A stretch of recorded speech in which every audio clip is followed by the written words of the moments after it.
Sugar there, sugar there. The universal sorrow just hits you about once a week now, bang, and then you say, oh, well, and then you're back to, well, get on with it, get on with it. And love. Well, I mean, there are laughs to compensate, because if there weren't, I mean, it'd be very melancholy.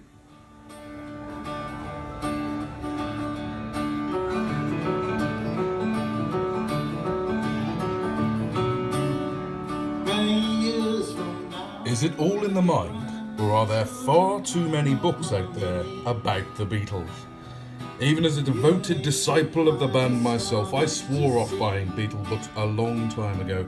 But then it occurred to me, there's a whole side to the Beatles story which has never been told.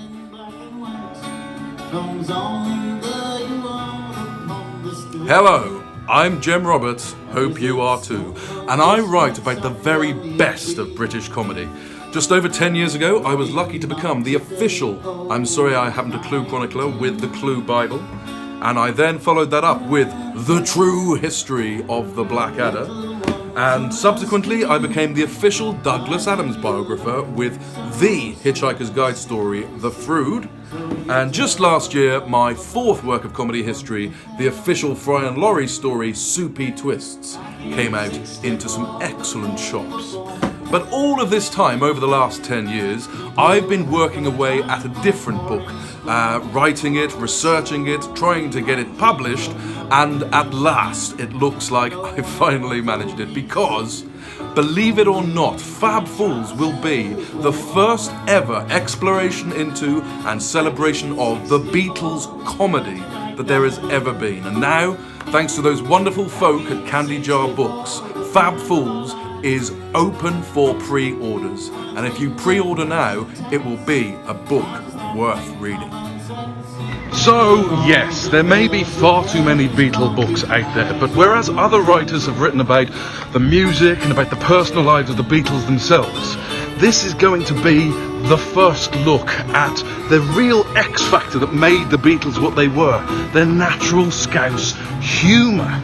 And it's incredible the different light it sheds on a story that we all think we know so well. I've spent years now, and you're going to see things in a different light, be it the films, A Hard Day's Night, Help, Magical Mystery Tour, Yellow Submarine, even Let It Be has its moments. And then there's the Beatles TV shenanigans with comedians like Ken Dodd, Cook and Moore, Morecambe and Wise, Monty Python and many others, and going right back to Sir George Martin's groundbreaking work in audio comedy with the Goons, and then there's even Panto.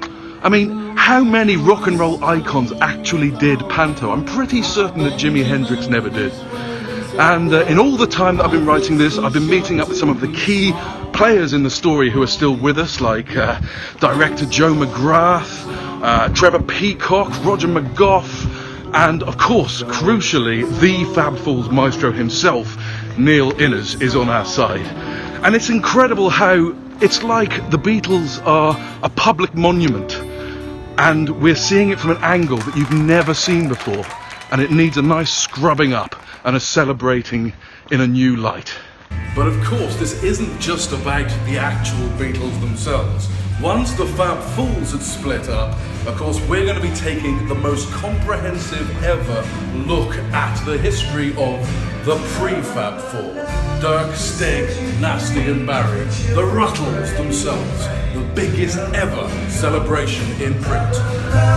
They seem to be no better than the devil, you know.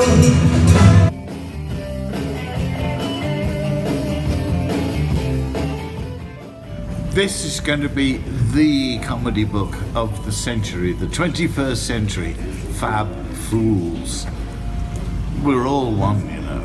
Fab Fools! I'm shouting here on Shabby Road, the place where the story of the real Fab Fools and the pre-Fab Four finally came to an end. John, Paul, George, Ringo, Dirk, Stig, Nasty and Barry. But of course, the history of Beatles comedy does not end there, because I've got so much more to tell. We go up to Peter Serafinowicz, Kevin Eldon, the Simpsons.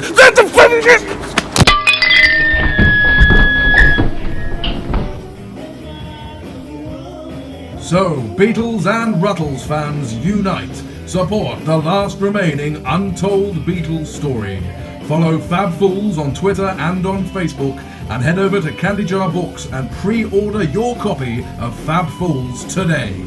Ad hoc, ad loc, and quid pro quo. So little time, so much to know. Ha ha!